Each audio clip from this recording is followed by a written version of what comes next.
Olá pessoal da análise, estão dando continuidade aí, vamos falar agora do exemplo 49.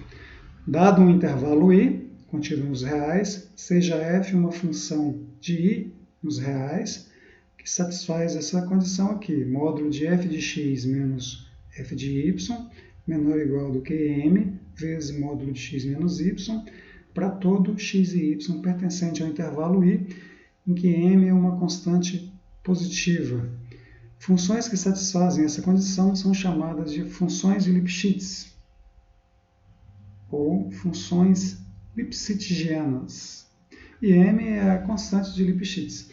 Neste caso aqui, tem-se, esse é o resultado, né?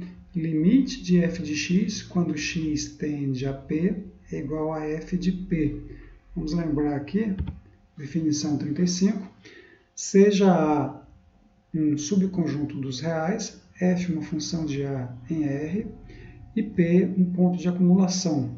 Diz-se que L é o limite de f em P se, dado qualquer número epsilon positivo, existir o número delta positivo, que em geral depende de epsilon e P, tal que para todo x pertencente a A que satisfaz módulo de x menos P maior do que zero, menor do que delta, implica que o módulo de f de x menos L é menor do que epsilon. Então, vamos ali verificar o seguinte, que o meu L, esse aqui, o f de P, está fazendo o papel do L.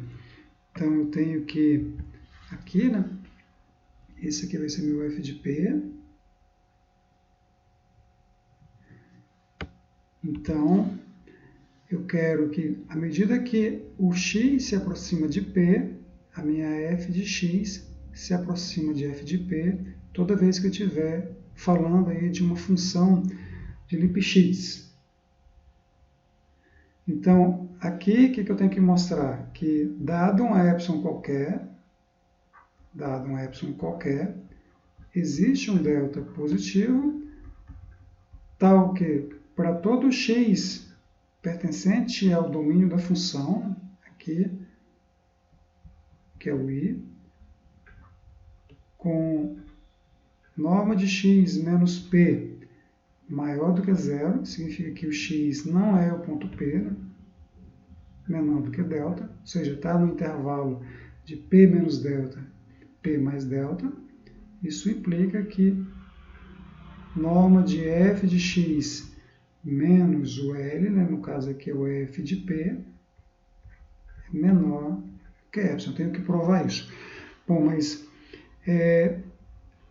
o meu P aqui, ele é, no caso, né, um ponto do domínio da função. E a gente viu aqui na definição que esse P aqui ele tem que ser um ponto de acumulação, né, para eu poder usar essa definição aqui. Bom, o P aqui é um ponto qualquer de I. E a gente viu que se eu tenho um intervalo I, o seu conjunto dos pontos de acumulação, né, seu conjunto derivado, é o intervalo fechado que contém I. A gente vai usar uma notação assim. Por exemplo, se o intervalo for aberto, AB, isso aqui vai ser o conjunto fechado AB. Se o intervalo for fechado em um dos lados e aberto em outro, ou aberto ou fechado nos dois, de qualquer forma, o seu conjunto aderente, o conjunto dos pontos de acumulação vai ser todo o intervalo contendo as extremidades. Então, se eu pego um ponto qualquer aqui do intervalo I, ele é um ponto de acumulação, porque o ponto de acumulação de um intervalo é todo o intervalo, incluindo os pontos extremos. Então, aqui nós temos um ponto de acumulação. Bom, agora a gente tem que provar que, dado um epsilon positivo, existe esse delta, que depende, né, desse epsilon, tal que para todo x no intervalo I, que esteja na vizinhança de P, que esteja na vizinhança delta de P, ou seja, que esteja próximo de P menor do que delta, que não seja o P, ou seja, que o módulo de x menos P seja maior que zero, implica que o f de x menos f de P é menor do que epsilon. Mas observe aqui, ó, que o módulo de f de x menos o f de p satisfaz essa condição aqui, porque a função ela é de Lipschitz. Então, módulo de f de x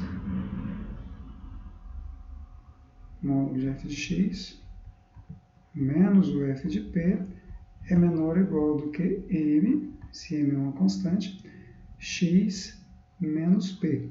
Então, se eu quero que isso aqui seja menor do que delta, basta pegar essa parte aqui, basta pegar o x tão próximo de p, tal que isso aqui seja menor do que o meu epsilon sobre m.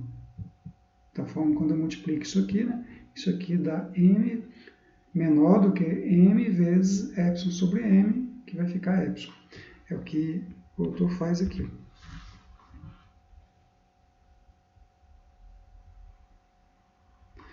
Então, para verificar o limite acima, tomemos epsilon arbitrário, ou seja, um epsilon positivo qualquer. E consideramos delta como sendo epsilon sobre m. Posso fazer isso porque o m é constante, positivo. Assim, se o x pertence ao intervalo i, com módulo de x menos p maior do que zero e menor do que delta, então a f de x, módulo de f de x menos f de p, que eu sei que é menor ou igual do que m vezes módulo de x menos p, porque a função é de Lipschitz. E se eu pego o x satisfazendo essa condição aqui, então isso, m vezes módulo de x menos p, é menor do que m vezes o delta. Mas o delta é igual a epsilon sobre m, ou seja, o delta depende de epsilon, ele é exatamente igual a epsilon sobre m. Quando eu multiplico isso aqui, sobra epsilon. Então, para todo x pertencente a i, tal que o módulo de x menos p maior do que zero e menor do que delta, implica que o módulo de f de x menos f de p é menor do que epsilon. Isso implica, né, que o limite de f de x, implica por definição, limite de f de x, quando x tende a p, é igual a f de p. Então, observemos aqui, né, que o delta, deste exemplo aqui, depende de epsilon, mas não depende de p, né, porque essa condição aqui ela é satisfeita para todo p. Ok, então vamos agora falar do exemplo 50. Consideramos a função f de x igual a x ao quadrado para todo x pertencente aos reais. Então, é uma função dos reais nos reais. Então, a gente sabe também que todo ponto de acumulação nos reais, ou seja, o conjunto aderente aqui dos pontos do conjunto dos reais é todos os reais, ou seja, todo ponto no real ele é um ponto de acumulação nele mesmo. Então, vamos mostrar que o limite de f de x, quando x tende a p, é igual a p ao quadrado, que é exatamente o meu f de p. Né? Então, devemos, então, fazer a estimativa do módulo de f de x menos f de p, que é igual ao módulo x ao quadrado menos p ao quadrado. Então, dado um epsilon positivo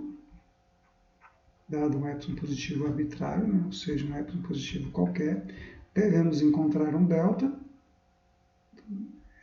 Queremos encontrar um delta positivo, que pode depender tem que depender desse epsilon. Às vezes não, né, porque se a função for constante, ela não depende, né, mas não é o caso aqui. Então, esse delta aqui depende de epsilon, tal que para todo x pertencente aos reais, com módulo de x menos o p maior do que zero, né? Ou seja, x diferente de p menor do que delta, implica que o módulo de f de x menos f de p seja menor, que é esse módulo aqui, né? Seja menor do que epsilon. Então, vamos estimar esse módulo aqui, nesse valor. Observe o seguinte aqui, módulo de x menos p é a mesma, o x ao quadrado menos p ao quadrado é a mesma coisa que x mais p vezes x menos p. Então, o módulo de x ao quadrado menos p ao quadrado é a mesma coisa que o módulo de módulo de x mais p vezes o módulo de x menos p. Isso aqui ó, é o módulo de f de x menos o f de p, modo que eu estou querendo estimar. Mas aí, ó, vamos ver o comentário aqui. Como o conceito de limite é local, ou seja, por que o conceito é local? Porque eu estou fazendo o limite quando x aproxima de p. Quero saber o resultado desse limite quando x está bem próximo de p. Então, nossa preocupação aqui é apenas com valores de x que estejam próximos de p. Por isso que o p tem que ser ponto de acumulação, porque o x ele tem que ser pertencente ao domínio da função. Então,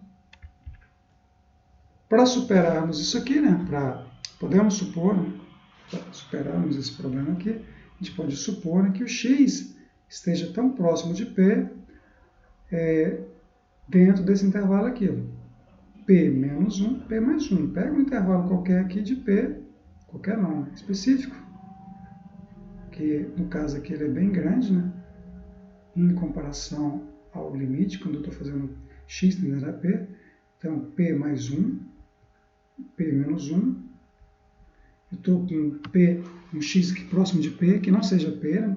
Então eu posso considerar aqui o x dentro desse intervalo, porque eu vou trabalhar aqui no limite, quando x tende a P, então eu quero pontos bem próximos de P.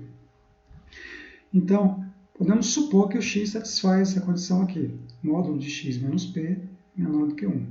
Então, vamos usar a segunda desigualdade triangular, que é... O que diz a segunda desigualdade triangular? O módulo de x menos y ele é menor ou igual do que o módulo de x menos o módulo de y. Melhor. Não é isso, não. O módulo do módulo de x menos o módulo de y é menor ou igual do que o módulo de x menos y. Essa é a segunda desigualdade triangular. Primeira desigualdade triangular, módulo de x menos y é menor ou igual que o módulo de x mais y, né? Módulo de x mais módulo de y. Essa é a primeira desigualdade triangular, e essa aqui é a segunda desigualdade triangular. Usando a segunda desigualdade triangular aqui, né, a gente sabe que o módulo de x menos o módulo de p é menor ou igual do que o módulo de x menos p. Mas eu estou pegando o x de modo que o módulo de x menos p seja menor do que 1. Então, esse argumento aqui, né, ele é menor do que 1. Ou seja, o módulo de x menos o módulo de p é menor do que 1. Daí implica que o módulo de x é menor do que o módulo de p menos mais 1. Mas esse aqui é um número. Vamos chamar ele aqui, né, de m. É um número m, positivo. Então, eu tenho aqui, ó, o módulo de x mais p é menor ou igual do que o módulo de x mais p, mais o módulo de x, que a gente viu aqui, é menor do que esse m, e é mais esse m aqui, né? Então, fica m mais p. Ele usou aqui módulo de p mais 1, com esse módulo de p aqui fica 2p mais 1, no caso aqui se eu usasse isso aqui como sendo m, ficava m mais 1. De modo que isso aqui é menor ou igual do que uma constante positiva. Vamos chamar isso aqui de n, constante positiva. Então, eu tenho aqui que se eu escolher o delta aqui como sendo o menor valor entre 1 e epsilon sobre esse m, esse n, né? Eu vou ter aqui que o módulo de x menos p menor do que esse delta. Vamos voltar lá, ó. Meu módulo de f de x menos o módulo de f de p, que é igual a isso aqui. Isso aqui é menor do que n, né? Então, essa primeira parte aqui é menor do que n, aquele n lá, vezes módulo de x menos p. Então, se eu pego o x tão próximo de p, de tal forma que o x, módulo de x menos p, seja menor do que epsilon sobre n, e maior do que zero, então isso aqui vai ser menor do que epsilon. Então, basta pegar o delta como sendo epsilon sobre n. Meu epsilon sobre n é isso aqui, né? Ou, se o 1 for menor ainda, né, pega o delta como sendo o menor deles. Então, de qualquer forma, ele vai ser menor do que esse valor aqui. Né? Isso implica, então, que o meu módulo de x menos o módulo de f de x menos f de p é menor do que epsilon. Ou seja, que o limite de x ao quadrado, quando x tende a p, é igual a p ao quadrado. E se encerra a demonstração. Então, vamos ficar por aqui. Próxima aula a gente continua.